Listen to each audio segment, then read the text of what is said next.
Good evening. This is Julian coming at you with PTSD Awareness Day 22 Challenge. Today's message is actually for the spouses or loved ones of the veteran that has PTSD.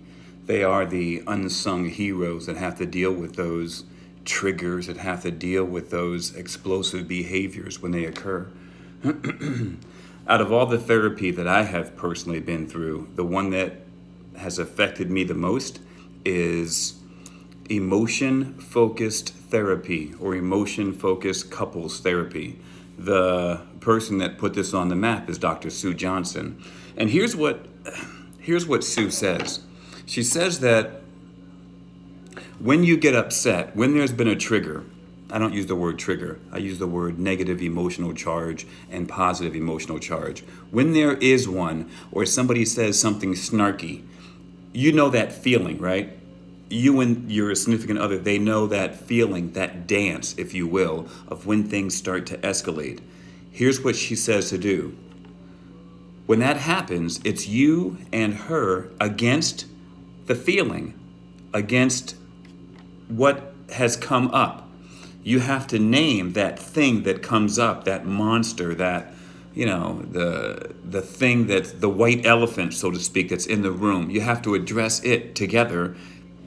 Your responsibility is to team up and to go after it. Go after it like you would not believe. Oh, hey, here comes Fred again. Oh, here comes Frank. Here comes the Tasmanian devil. Start cracking up and go, what do we do to diffuse this? So I love that. In her book, I read a lot. Hold Me Tight. She gives specific techniques, etc. There's also a workbook, and in this workbook, there's exercises. The exercises are made up of scenarios. So you read about Jack and Jill, and then you talk about it in your own relationship. But the type of therapy is not Rogerian counseling with, well, how do you feel about that? Tell me more about that. It's not that kind of counseling. This is emotion-focused therapy. It's on emotions. What do you feel and when do you feel it? How do you feel it? Where is it in your body? And if you ask me what her philosophy is with regards to emotion-focused therapy, it's based on attachment theory, which says when we're upset, when we get, when we're hurt, there is an intrinsic need. You can call it your inner child or not. There is an intrinsic need to be wanted, to be needed, to be held.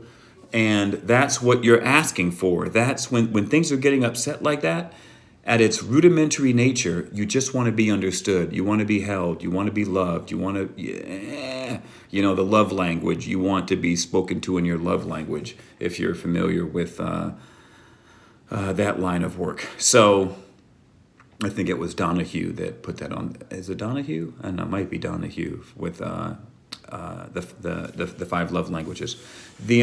So anyways, I'm hoping that this works for you. You've got to pick up the book, Hold Me Tight. You got to go through some of those exercises, if you will. It'll change your relationship. It has changed mine for the better. I mean, Lisa and I, we crack up whenever these things come up. And we go, oh, hey, I think we call it Taz for the Tasmanian devil. Something will be said, I'll get upset, and we'll both look at each other and we'll start cracking up. So I think, here comes Taz. Taz is amongst us. So anyways, laugh and we go after Taz together as a united front. So anyways, cheers, day 23. Only 2 more days left, family. I'll miss ya. Have a good one.